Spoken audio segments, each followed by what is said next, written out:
Аускультацію серця проводять в такому порядку.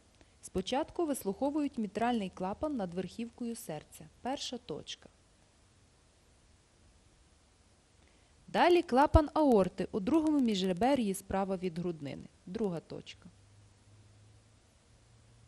Клапан легеневого стовбура у другому міжребер'ї зліва від грудини. Третя точка. Тристулковий клапан біля основи мечоподібного відростка груднини. Четверта точка. І знову аортальний клапан у точці Боткіна-Ерба. П'ята точка.